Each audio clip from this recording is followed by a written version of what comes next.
Hello everyone, welcome to my channel. तो बिना किसी देरी के शुरू करते हैं इस ड्रामा का हिंदी एक्सप्लेनेशन का एपिसोड 2। एपिसोड की स्टार्टिंग में हम गुयान जी को देखते हैं जो कि ये सोच रहा होता है कि यानमो तो बहुत ही अच्छी लड़की है, तो क्या उसको मैं अपने असिस्टेंट के जॉब पे रख लूँ या फिर ना रखूँ। वो एक्सरसाइज का उसके बारे में ज़्यादा सोच रहा था।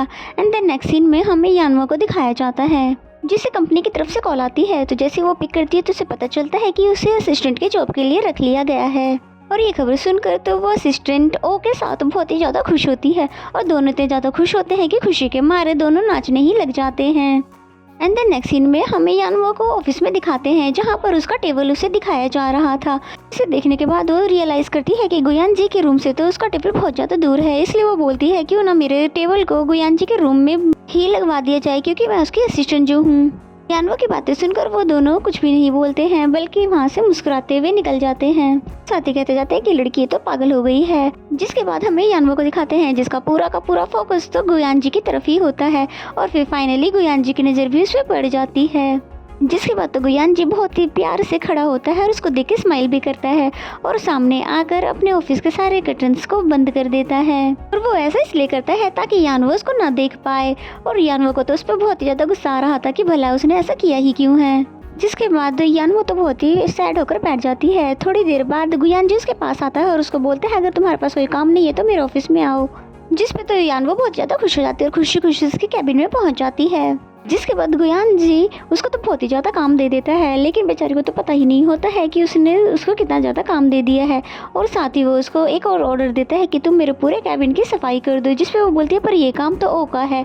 जिस पे वो बोलता है मैंने ये काम ओ को नहीं बल्कि तुम्हें दिया है। और ये सब कहने के बाद गुयान जी यहाँ से चला जाता है। जिसके जाने के बाद जैसे ही यान वो फाइल को ओपन करती है तो बेचारी की आंखें फटी की फटी रह जाती है क्योंकि वो इतना सारा काम देख कर परेशान हो जाती है। फाइल के सभी पेजेस को पलटकर चेक करती है कि ये तो बहुत ही ज़्यादा काम है कि भला इस गुयान जी ने मुझे एक ही दिन में इतना सारा काम कैसे दे दिया है।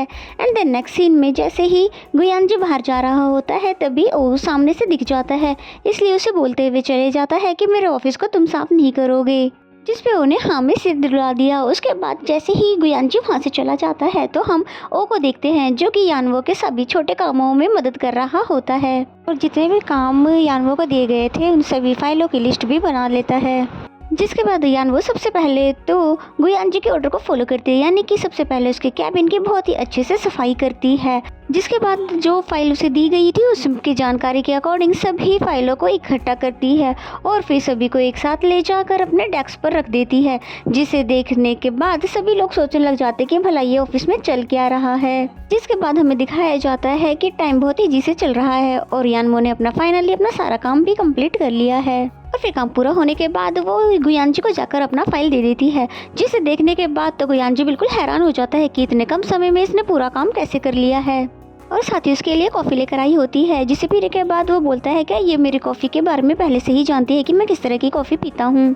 जिसके बाद यानवो पूछती है कि मैंने कॉफ़ी कैसी बनाई है, तो वो बोलता है कि तुमने कॉफ़ी तो बहुत ही अच्छी बनाई है। जिस पे तो यानवो बहुत ज़्यादा खुश हो जाती है कि फाइनली आप तो मेरे हाथों में हो। और फिर यानवो को बाहर भेजने के बाद जैसे उसकी फाइल ओपन करके देखता है तो उसमें उसे कोई गलती नज़र आती है।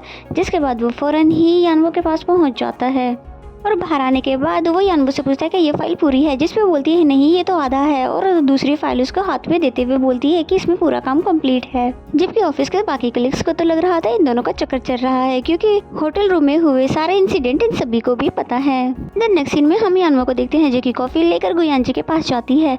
तब वो देखती है कि वो तो सो रहा होता है, इसलिए फिर जल्दी से सारे कर्टन्स को वो बंद कर देती है ये सोच कर कि मैं फाइनली इसका ब्लड एक्सट्रैक्ट कर लूँगी। और फिर चुपके से उसके पास जाकर अपने ब्रेसलेट को ऑन कर लेती है और साथ ही बहुत ज़्यादा खुश भी हो रही थी कि फाइनली मुझे वो चांस मिल गया जिसके लिए मैं इसके पास इसकी असिस्टेंट बन के इसके ऑफिस में काम कर रही हूँ। और फिर जैसे ही ब्रेसलेट को उसके हाथ पे रखती है तभी गुयान जी की आँख खुल जाती है और फिर वो उसको पकड़ लेता है और पूछता है कि तुम कर क्या रही थी। जिस पे तो वो बिल्कुल नर्वस हो जाती है कि भला अब मैं से क्या जवाब दूँ। और गुयान जी तो बहुत ही ज़्यादा हैरान था कि आखिर ये मेरे इतने ज़्यादा क्लोज क्यों हैं। लेकिन यानवो को तो समझ ही नहीं आ रहा था कि अब भला क्या बताऊँ, इसलिए बचकर वहाँ से जाने की कोशिश करती है। लेकिन गुयान जी उसको जाने नहीं देता है बल्कि उसका हाथ पकड़कर उसको सोफे पर ही लेटा देता है और उसे क्लोज आते हुए उससे पूछने लग जाता है कि आखिर तुम्हें क्या चाहिए था और तुम कर क्या रही थी। इतने में ही वहाँ पर उसका फ्रेंड सुई भी आ जाता है, जो कि उन दोनों को इस कंडीशन में देखता है तो हैरान हो जाता है। और फिर उसे देखते ही वो दोनों भी तुरंत ही हैरान होकर अलग हो जाते हैं। जिसके बाद सुई पूछता है कि यहाँ पर हो क्या रहा था, जिस पे तो यानवो बोलती है मैं तो इसके लिए बस कॉफ़ी लेकर आई थी। जिस पे बोलता है हाँ यानवो मेरे लिए कॉफ़ी लेकर आई थी, और फिर उसकी लाई हुई कॉफ़ी को उठाकर पीने लग जाता है और साथ ही खूब तारीफें भी करता है कि ये कॉफ़ी तो बहुत ही ज़्यादा टेस्टी है। जिसकी बातें सुनकर सुई भी कॉफ़ी को उठाकर पीने वाला था, लेकिन यानवो उससे पहले ही कॉफ़ी को उठाकर पीने लगती है और फिर बोलती है हाँ ये तो बिल्कुल ही बहुत ही ज़्यादा टेस्टी है। सुई यानवो को पहचानने वाला था कि ये वो तो वही लड़की है जो कि होटल रूम में थी, लेकिन इससे पहले ही यानवो बहाना करके वहाँ से चली जाती है और बहुत ही ज़्यादा ब्लश भी कर रही होती है। एंड द नेक्स्ट सीन में हमें एक न्यू कैरेक्टर को दिखाया जाता है जिसका नाम जाओ हान है, जिसे फ्राइड चिकन के नाम से भी जाना जाता है। और फिर वो कंपनी के अंदर आ जाता है जहाँ पर वो रिसेप्शनिस्ट बोलता है कि तुम तो बहुत ज़्यादा पतली हो गई हो, क्यों ना तुम मेरे फ्राइड चिकन खाओ। एंड देन जैसे वहाँ से गुजर रहा होता है कि तभी उसकी नज़र यानवो में पड़ती है, जिसे देखते ही वो फ्लर्ट करने लग जाता है और फिर उसे भी एक फ्राइड चिकन देता है खाने के लिए। लेकिन यानवो तो उससे परेशान होकर सिक्योरिटी गार्ड को बुला लेती है और फिर जैसे ही सिक्योरिटी गार्ड आते हैं तो वो यानवो को बताते हैं कि ये तो मिस्टर जाओ है जो कि इसी इंस्टीट्यूट के लिए काम करते हैं। जाओ को भी बता दिया जाता है कि ये गुयानजी की न्यू असिस्टेंट है। जिसके बाद वो बहुत ही अच्छे से उससे बात करने लग जाता है और उसे रियलाइज होता है ये तो वही पिक वाली लड़की है।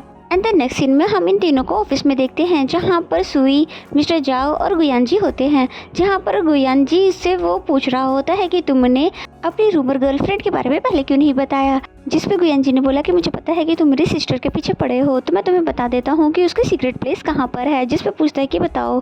फिर वो बोलता है वो प्लेस जहाँ पर तुम ना हो। जिस पे तो बेचारे जाओ का तो मुँह उतर जाता है और फिर बोलता है कि भला तुम मेरी लव लाइफ के पीछे क्यों पड़े हो, तुम्हारी तो कोई गर्लफ्रेंड नहीं है, कम से कम मुझे तो प्यार करने दो।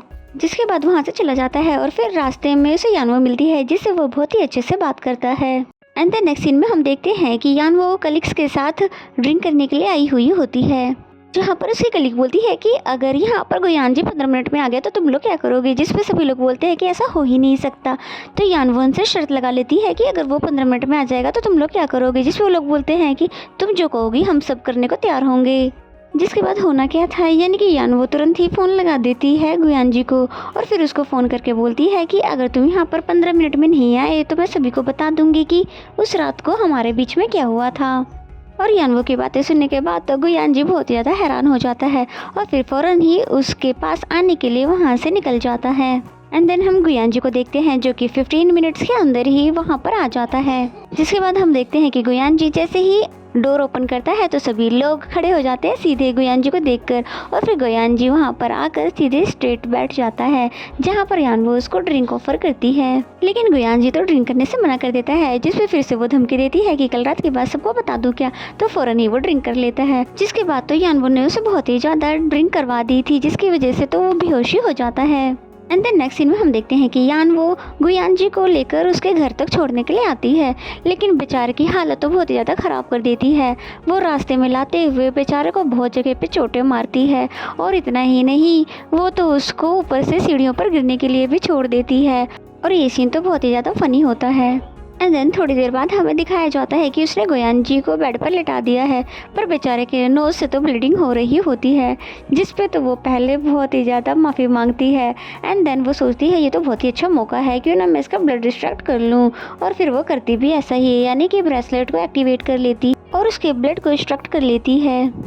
एंड देन नेक्स्ट सीन हमें मॉर्निंग का दिखाया जाता है जहाँ पर बेचारे की जैसी आंखें खुलती है तो हमें पता चलता है कि यानवो ने उसके साथ क्या किया है। और फिर बेचारा जैसे ही वॉशरूम में जाता है तो खुद को मिरर में देखकर हैरान हो जाता है और यानवो का नाम लेकर बहुत जोरों से चिल्लाता है। एंड देन नेक्स्ट सीन में हम देखते हैं कि यानवो जो ब्लड उससे लेकर आई थी वो मशीन में डाल दिया होता है, लेकिन वो फेल हो चुके होते हैं क्योंकि मशीन ने उसके ब्लड को डिटेक्ट ही नहीं किया था। इस पे तो यानवो परेशान हो जाती है कि भला ये क्या हो गया। तो वो बताता है कि वो इसलिए हुआ है क्योंकि ब्लड में इमोशंस नहीं थे, इसलिए वो एक्सट्रैक्ट नहीं हुआ है, इसलिए ब्लड में इमोशंस होना बहुत ज़रूरी है। जिस पे तो यानवो परेशान हो जाती है कि भला इतना ज़्यादा कोल्ड हार्टेड बंदा भी किसी से प्यार कर सकता है। जिस पे असिस्टेंट वो पूछता है कि ये प्यार क्या होता है। जिस पे यानवो ने बताया कि वो एहसास जो हम किसी के साथ होते हैं तो हमें बहुत ज़्यादा खुशी देता है। जिस पे असिस्टेंट ने बताया कि मैं बता सकता हूँ कि गुयानजी के फ्यूचर में कौन सी लड़की आने वाली है। और उसकी मेमोरी से मैं बता सकता हूँ कि उसने एक लड़की को बचाया भी था और तुम चाहे तो उसकी मेमोरी को ब्रेसलेट की मदद से देख भी सकती हो। जिसके बाद वो करती भी ऐसा है, यानी कि उसकी मेमोरी को देखने लग जाती है, जहाँ पर उसने गुयांजी के साथ एक लड़की को देखा जो कि कोई और नहीं सोंगरान थी, जो कि एक सिंगर थी, जिसकी फर्स्ट मीटिंग एक कॉन्सर्ट के दौरान होनी थी, जहाँ पर आंधी और तूफान के चक्कर में एक पैनल गिरने वाला था, जहाँ पर गुयांजी आकर उसको बचा लेता है। और ये वही मोमेंट होता है जहाँ पर पहली मुलाकात होती है उन दोनों की। और ये सब देखने के बाद यानमो को एक आइडिया आता है कि जल्दी से हमें इस लड़की से गुयांजी को मिला देना चाहिए, ताकि उससे मिलने के बाद उसमें कोई तो इमोशंस आ जाए। एंड देन नेक्स्ट सीन में हमें सुई को दिखाया जाता है, जो कि यानमो के बारे में डिटेल इकट्ठी करवा रहा था। और फिर उसको डिटेल से पता चलता है कि यानमो ने जहाँ जहाँ भी काम किया था वहाँ पे पता करने में पता चलता है कि कोई भी इसे नहीं जानता है। यहाँ तक कि जिस स्कूल में वो पढ़ी है वहाँ के क्लास फेलो भी इसे नहीं जानते हैं। इस पे तो सुई को स्पष्ट शक होने लग जाता है कि वो इस दुनिया से एग्जिस्ट भी करती है कि नहीं। एंड देन नेक्स्ट सीन में हम देखते हैं कि गुयांजी और यानवो साथ में होते हैं, जहाँ पर सुई भी आ जाता है और इन दोनों को वहाँ पर देख कर यानवो के कारनामों के बारे में वो बताने लग जाता है। और फिर सुई ने बताया कि इसे तो कोई भी वहाँ पर नहीं जानता है और तुम कौन हो, इसके बारे में वो उसे कंटिन्यूसली पूछने लग जाता है। जिसके बाद तो यानवो परेशान हो जाती है कि भला मैं वैसे क्या बताऊँ, इसलिए वो बहाना करके वहाँ से जाने लग जाती है, लेकिन वो उससे जाने भी नहीं देता है। एंड देन वो गुयांजी को वही वीडियो क्लिप दिखाता है जो कि उसके होटल रूम के बाहर की थी, जहाँ पर उसने ब्रेसलेट की मदद से उसके होटल रूम का दरवाज़ा खोल लिया था। और ये वीडियो देखने के बाद तो गुयांजी भी उससे एक्सप्लेनेशन मांगने लग जाता है कि आखिर तुम हो कौन, इस दुनिया से हो भी कि नहीं। इसके बाद यानवो बोलती है कि मैं बता ही देती हूँ, अगर तुम जान गए हो तो मैं इस दुनिया से नहीं हूँ। और ये कहने के साथ ही वो एक सिरम ले लेती है, जिसको पीने के बाद तो वो वहाँ से डिसअपियर हो जाती है, यानी कि गायब हो जाती है। और उसके साथ साथ ये दोनों भी वहाँ से गायब हो जाते हैं और हमें पता चलता है उसके ऐसा करने से टाइम रिवर्स में हो गया है। और टाइम रिवर्स होकर कुछ टाइम पहले का आ जाता है, यानी कि उसे अब पता है कि अब आगे क्या होने वाला है। इसलिए अब उसे पता है कि अब आगे क्या क्या होने वाला है। इसलिए फिर वो एक जगह पे जाकर चुपके से खड़ी होकर देख रही होती है। तभी वहाँ पर पीछे से गुयांजी आ जाता है और उसको ऐसा करता हुआ देखकर पूछता है कि तुम क्या देख रही हो, जिसमें तो घबरा के बोल देती है कि यहाँ का व्यूज देख रही हूँ, कितना सुंदर व्यूज है ना। वो भी बात ही कर रही होती है कि तभी पीछे से सुई आ जाता है, जिसका ध्यान भटकाने के लिए वो उसको कहीं और का इशारा करके वहाँ से भाग जाती है। फिर सुई उसके पास आ जाता है और फिर बोलता है कि मुझे तुमसे कुछ बात भी करनी थी और तुम्हारे लिए मैंने टिकट्स भी लिए हैं और तुम्हारी असिस्टेंट कहाँ पर है। जिसपे वो कहता है वो तो यहाँ पर नहीं है, जिसपे वो उसको टिकट देकर वहाँ से चला जाता है। एंड देन नेक्स्ट सीन में हमें सोंगरान को दिखाया जाता है, जिससे पता चलता है कि आज की मौसम की खराबी की वजह से कॉन्सर्ट कैंसिल हो गया है, इसलिए वो तो यहाँ से चली जाती है। तभी वहाँ पर यानवो आ जाती है, जो कि कॉन्सर्ट स्टार्ट होने का वेट कर रही थी कि तभी वहाँ पर बहुत ज़्यादा भीड़ हो जाएगी। लेकिन तभी उसे बैड न्यूज़ मिल जाती है कि मौसम खराब होने की वजह से कॉन्सर्ट कैंसिल हो चुका है, जिसकी वजह से तो यानवो बहुत ज़्यादा परेशान हो जाती है कि भला भी ये कैसे हो सकता है। और तभी वहाँ पर तेज बारिश स्टार्ट हो जाती है और गुयांजी भी उसके लिए अम्ब्रेला लेकर आ जाता है, जिसमें यानवो उसको पूछती है कि क्या तुम अपनी प्रिंसेस से रास्ते में मिले थे, जिसमें बोलता है भला मुझे किससे मिलना था। कि तभी हम देखते हैं कि वो बैनर टूटने वाला होता है, जो कि यानवो ने उसकी मेमोरी में देखा था। और फिर बैनर जैसे ही गिरने वाला होता है कि गुयांजी तभी यानवो को बचा लेता है और वो बिल्कुल वही मोमेंट होता है जो कि उसने उसकी मेमोरी में देखा हुआ होता है। बस फ़र्क इतना है कि यहाँ पर सोंगरान की जगह पर यानवो है, पर ऐसा क्यों हुआ है ये हम स्टोरी में आगे जानेंगे। तो आगे जानने के लिए पहले चैनल को सब्सक्राइब कर लीजिए और बेल आइकन को जरूर प्रेस कर लें, ताकि आने वाले सभी वीडियो के नोटिफिकेशंस आपको मिल जाएँ। तो मिलते हैं नेक्स्ट एपिसोड में, तब तक के लिए bye bye and take care.